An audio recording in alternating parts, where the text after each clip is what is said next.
Hello everyone, এই ভিডিওতে আলোচনা করব এবছরের উচ্চ মাধ্যমিকের যে ABTA টেস্ট পেপার, সেই ABTA টেস্ট পেপারের যে সমস্ত ইংরেজি পেজগুলো রয়েছে তার 274 এই পেজটির যে সমস্ত MCQ, SQ এবং গ্রামার পার্ট রয়েছে সেগুলি নিয়ে।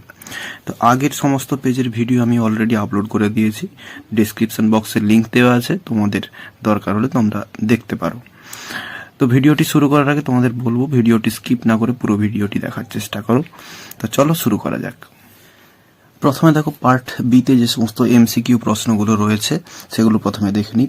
একের দাগের রয়েছে প্রোজ থেকে, দি সান ইজ ডিলিশিয়াস।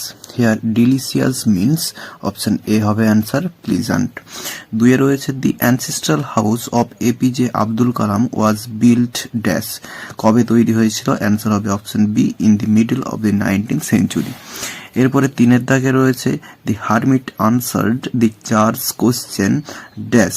তো অ্যান্সার হবে in the morning of the second day. চারের দাগ, man is sent into this life according to the author dash. Option হবে D, to do good to others. তিনের দাগে রয়েছে poetry থেকে, প্রথমে রয়েছে the curled green twigs will rise from. Option A হবে answer close to the ground. যদিও তোমাদের এটা পড়ার দরকার নেই, কারণ এটা রয়েছে অন কিলিং এ ট্রি থেকে, তো অন কিলিং এ ট্রি তোমাদের পরীক্ষায় থাকবে না। এরপরে দুয়ের দাগে রয়েছে the smile of the soldier was dash. তো অ্যান্সার হবে অপশন সি, জেন্টেল। এরপরে তিনের দাগ, the eye of heaven in sonnet 18 refers to dash. কাকে রেফার করা হয়েছে? অপশন ডি হবে অ্যান্সার, সানকে রেফার করা হয়েছে।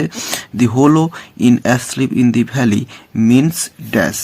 অপশন সি হবে অ্যান্সার, ভ্যালি। এরপরে দেখো পাঁচের দাগে রয়েছে তোমাদের প্রপোজাল থেকে MCQ রয়েছে। প্রথমে রয়েছে Lomov came to Chubukov's house wearing dash. Option B হবে অ্যান্সার, ইভিনিং ড্রেস। এরপরে new year's eve is on dash. Option B হবে অ্যান্সার 31st ডিসেম্বর। তিনেরটা, out of excitement Chubukov called Natalla as dash. Option B হবে answer. According to Chubokov, Lomov's grandfather was dash. Option B হবে answer, a drunkard. এরপরে চলো দেখে নিই তোমাদের যে SAQ প্রশ্নগুলো রয়েছে সেগুলোর সমাধান। তো দেখো এই পেজের SAQ প্রশ্নগুলো দুইয়ের দাগে প্রোজ থেকে রয়েছে। একের দাগ রয়েছে, what was the first question that the narrator asked the girl who boarded the train at Rohana. তো রোহানাতে যে মেয়েটা ট্রেনে চড়েছিল সেই মেয়েটাকে ন্যারেটরের প্রথম প্রশ্ন কি ছিল? তো the first question that the narrator asked the girl who boarded the train at Rohana was if she was going all the way to Dehra. সে দেরা পর্যন্ত পুরো পথ যাচ্ছে কিনা, এটা ন্যারেটরের প্রথম কোশ্চেন ছিল ওই মেয়েটাকে। এরপরে দুয়ের দাগে রয়েছে, how did the narrator feel when the girl entered the compartment at Rohana. তো এখানে দ্যাট দিয়ে কোশ্চেনটা আছে, দ্যাট দিলে কোশ্চেনের কোনো মানে নেই, হোয়েন দিয়ে করলে অ্যান্সার কোশ্চেনের মানেটা আসছে। তো হোয়েন দিয়ে আমি করেছি। বলছে ন্যারেটর কেমন অনুভব করেছিলেন যখন মেয়েটা কম্পার্টমেন্টে প্রবেশ করেছিল রোহানা স্টেশনে।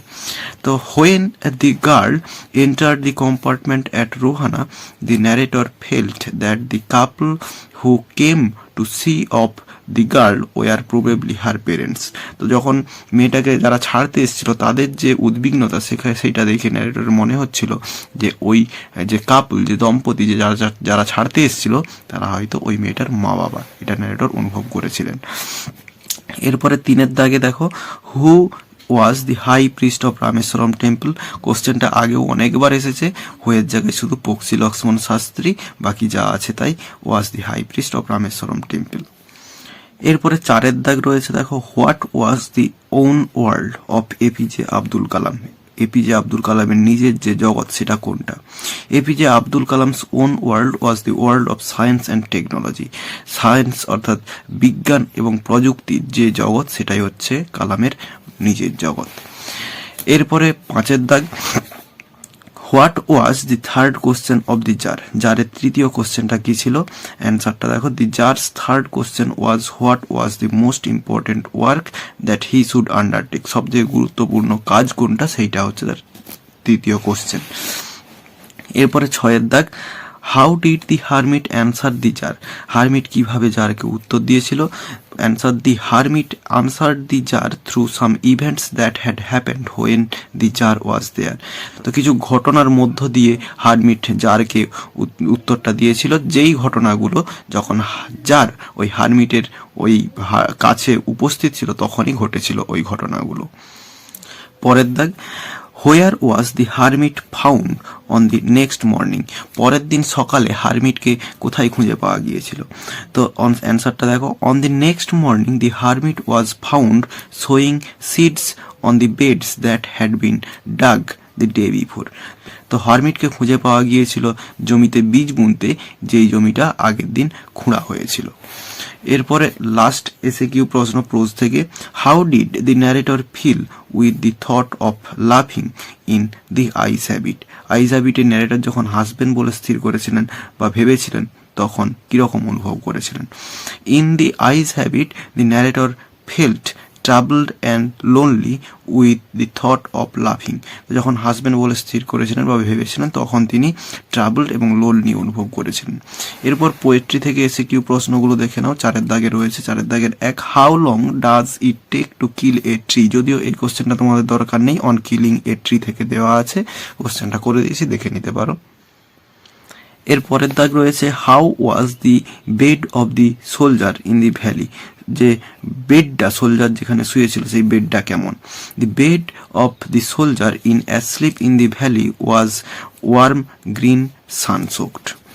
এরপরে 3 দাগ, what did the poet pray to nature in asleep in the valley, asleep in the ভ্যালিতে পোয়েট নেচারকে কি অনুরোধ করেছেন বা কি প্রার্থনা করেছেন। In asleep in the valley the poet prayed to nature to keep the soldier warm so that he may not catch cold, উষ্ণ রাখতে বলেছেন যাতে করে তাকে ঠান্ডা না লেগে যায়। এরপরে আরও একটা অন কিলিং এ ট্রি থেকে কোশ্চেনটা পড়েছে। এরপর 5 দাগ, where were the 2 red holes in a asleep in the valley. Answer, in the asleep in the valley, the 2 red holes are the marks of the bullet wounds in one side of the sleeping soldier. তো sleeping সোলজারের একটা সাইডে ওই দুটো mark ছিল। এরপরে 6 দাগ, what is second by rough winds of summer, answer হবে ডার্লিং বার্ডস অফ মে আর second by rough winds of summer. এরপরে 7 দাগ, whose summer is eternal, the poet's friend's summer or beauty is eternal. এরপরে 8 দাগ, last SAQ প্রশ্ন poetry থেকে, how does beauty decline from every beautiful object, তো beauty from every beautiful object declines by chance or nature's changing course untrimmed, হঠাৎ করে কিংবা প্রকৃতির নিয়মে নষ্ট হয়ে যায় সৌন্দর্যগুলো। এরপর পার্ট এতে যে ডুয়েস ডাইরেক্টেডগুলো রয়েছে দেখো, thou art more lovely and more temperate, এটাকে নেগেটিভ করতে বলা আছে। তো অ্যান্সারটা হবে, a summer's day is not as lovely and temperate as you are বা দাও আর্ট। তো যেহেতু টেক্সচুয়াল কোশ্চেন তাই জন্য এই সামার্স ডেটাকে ধরে নিয়ে করা হলো, আর এটাকে ডিগ্রি চেঞ্জ করতেই নেগেটিভ হলো। এরপরে 2 দাগ, আই অ্যাম অ্যাপলি এক্সাইটেড, এটা অ্যাডজেক্টিভ ফর্ম করতে হবে অ্যাওফুলির। অ্যান্সারটা, মাই এক্সাইটমেন্ট ইজ অ্যাওফুল। এরপরে 3 দাগ, shall I compare thee to a summer's day, voice change করতে বলা আছে। অ্যান্সারটা হবে, will you be compared to a summer's day by me, জিজ্ঞাসা চিহ্ন হবে এটা। এরপর 4 দাগে রয়েছে, the hermit lived in a wood which he never quitted, এটা স্প্লিট আপ করতে বলা আছে। তো the hermit lived in a wood, এটা প্রথমটা, এবং দ্বিতীয়টা হবে হি নেভার কুইটেড ইট।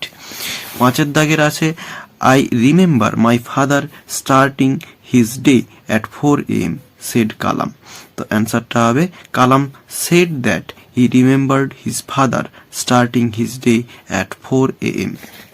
এরপর লাস্ট ডুয়েস ডাইরেক্টেড এই পেজের, his answer filled me with a strange energy and enthusiasm, make it complex. তো এটা হবে, it is his answer that filled me with a strange energy and enthusiasm. তো এই পেজের সমস্ত এমসিকিউ, এসএকিউ এবং গ্রামারের ডুয়েস ডাইরেক্টেড পার্ট আমি দিয়ে দিলাম। তো এই ভিডিওতে যতটাই দেখাবে, নেক্সট ভিডিওতে ভালো থাকো সবাই, ধন্যবাদ।